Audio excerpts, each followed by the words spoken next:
I grew up in the Philippines, and it's been really challenging growing up with a single parent. My mom is a single parent. Not only that she supports me, but she supports her entire family. Because of that, she's been really stressed, and she transferred that anger to me. My mom and I doesn't have a good relationship. I always get in trouble with her, like everything that I do is wrong, everything that I say is wrong, and I didn't feel like that's the life that I want to be in. And it took 3 to 4 times of running away from home until I never came back. Leaving my mom was a very difficult decision because she's my mom. But at that time, I couldn't handle the emotions that she's giving me. As a teenager, I know that I really needed support from her, but she couldn't give it to me because of all the stress that she is already having. So I decided to leave. So after I left my mom, I moved in with my boyfriend because my boyfriend has a family that I wanted, mostly because they look like they support each other and they're all always having fun, and I wanted to be part of it. I was just craving for that sense of belonging that I couldn't get from my mom and dad. And obviously at that time, my boyfriend was also giving me the love and the support, but it just didn't work out. And then I got into another relationship. But I feel like I always get into a relationship just because I'm scared to be alone. When I broke up with my ex-boyfriend, I felt really alone. I felt like there's no one there to support me, knowing that I left home. And because of that, I tried to look for someone who could be there for me, who could support me.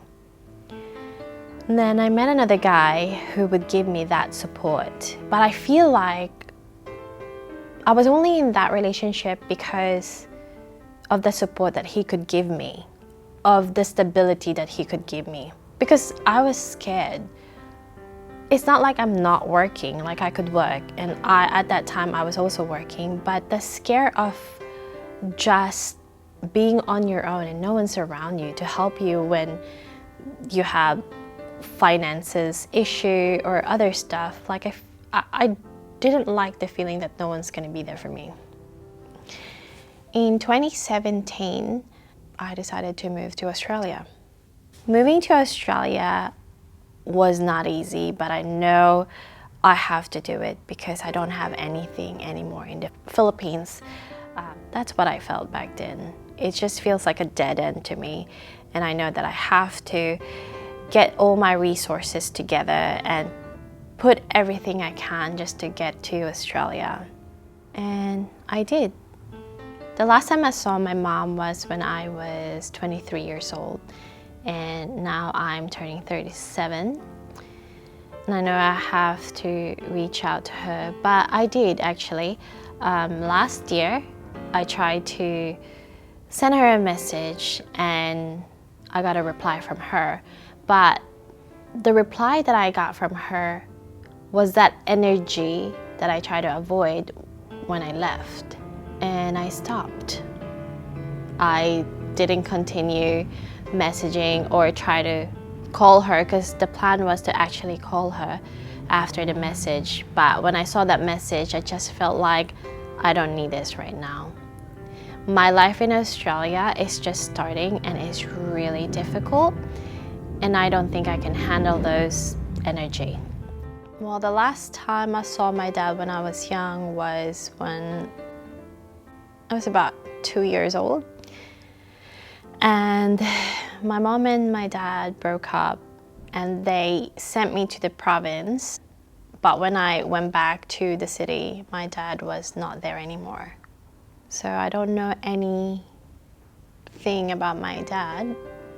The only memories that I have was when I was really young, and there's not much memory. And then when I was 30 years old, I received a message from Facebook from a strange lady and asking what my last name is, who my dad was, and all that weird question. And I already have a feeling that it has something to do with my dad. When I answered all the questions, they revealed to me that they were like my sister from my dad. I was really not surprised, but also surprised that they found me and I have sisters from my dad. Because growing up as an only child is a very different feeling. I was happy, and I decided to meet up with my dad. And if you can imagine, I was 7 years old when the last time I saw him, and then I saw him when I was 30 years old. I didn't feel anything when I saw him. To me, it seems to be like, okay, you are my dad, but there's just no emotions to it. And I tried to look for that emotions, but I don't have any. I just feel like, okay, you're just a person. And I know that you're my dad. And I'm just gonna catch up with you, and I'm just gonna try my best to be your daughter, but I really don't have that emotion. Do I love my dad? I don't know. Do I love my mom? I don't know.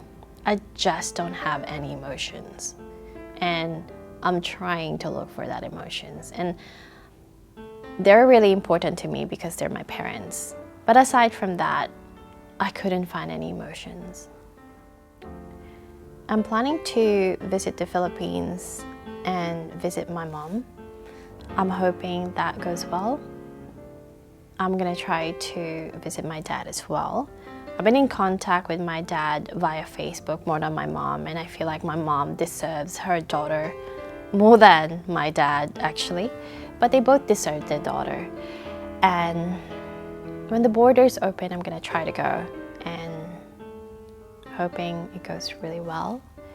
But what I've learned from those experiences is that I've been trying to depend my happiness and getting the love and getting the support from other people, including my family that was supposed to give it to me, is that sometimes it doesn't really happen, and you're gonna end up disappointed, and you're gonna end up feeling less of yourself, that no one's gonna be there for you, no one's gonna love you. But actually, those things that you're looking for is that something that you can create yourself. My happiness right now doesn't depend on anybody. When people leave, I get sad, but I don't feel empty. I don't feel like I have to grab onto them just to get that happiness, because I know the happiness I'm looking for from people is within me, and I could create that. And instead of me grabbing it from other people, I could create it and give it to other people.